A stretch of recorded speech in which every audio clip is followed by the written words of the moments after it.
It was a foggy autumn night, and Jenna was desperate to get home after her car broke down on a deserted road. Hitchhiking wasn't something she'd ever done, but with limited cell signal and no one around, she felt she had little choice. She stood by the roadside, shivering and anxiously looking around, until a pair of headlights pierced the mist. A red pickup truck slowed down and pulled over, the driver rolling down his window. The man inside was middle-aged, with a grizzled beard and friendly, reassuring smile. He introduced himself as Ben, and his gentle voice and casual demeanor helped put Jenna at ease. After chatting for a bit, she climbed into the truck, relieved to finally be on her way home.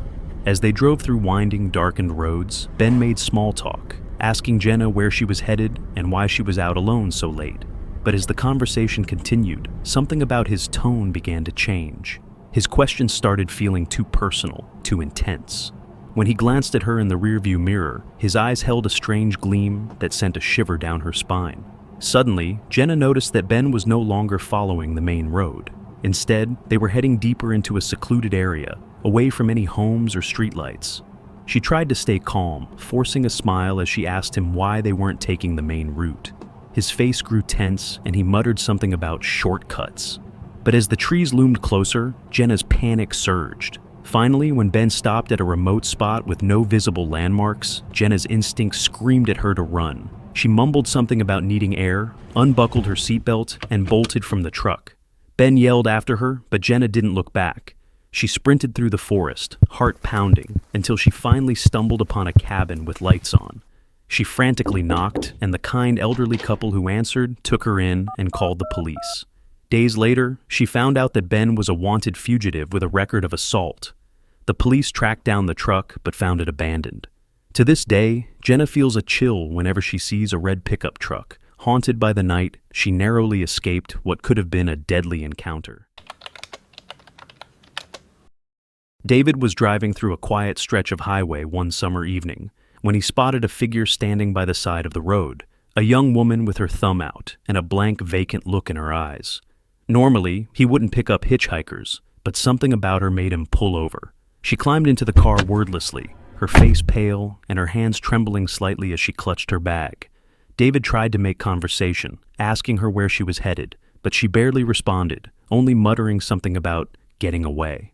He decided not to press her, but the air in the car felt increasingly eerie. As they drove, David noticed strange behavior in his passenger. She kept glancing out the window, and once or twice he thought he saw her eyes darting to the rearview mirror, as though watching for someone following them. When they passed an old abandoned gas station, she stiffened, visibly shaking. David finally worked up the nerve to ask if she was all right, but she only whispered, "He's coming." Her words sent chills down his spine. Just then, headlights appeared in the rearview mirror, growing brighter and closer. He could feel his pulse racing as the vehicle behind them accelerated, weaving back and forth. Without another word, the girl grabbed the steering wheel, forcing him to veer onto a narrow dirt road. David barely managed to control the car as he swerved off the highway. When he regained his bearings, he looked over to find that the girl was gone. The door was still shut, her bag was nowhere in sight, and it was as if she had vanished into thin air. Confused and shaken, David returned to the highway, only to find himself pursued once more by the ominous set of headlights. He sped up, desperate to escape, until they finally disappeared into the distance. Later, he learned that the young woman he picked up had been reported missing years ago, her last known sighting near that same abandoned gas station. To this day, he's unsure if she was a ghost seeking help or an apparition leading him to his own doom. Mark and his girlfriend Lisa were on a road trip, traveling through a remote area when they saw a man on the side of the road, waving frantically for help. They pulled over cautiously, and the man, disheveled and visibly distressed, explained that his car had broken down further up the road. Though hesitant, Mark agreed to give him a lift to the nearest gas station. The stranger introduced himself as Tom, thanking them profusely and telling them how he'd been stranded for hours. But as they drove, Lisa noticed a subtle change in Tom's demeanor. He kept glancing at the bags in the back seat and eyeing their belongings. Then he began asking questions that felt invasive, like where they were staying and if they were traveling alone.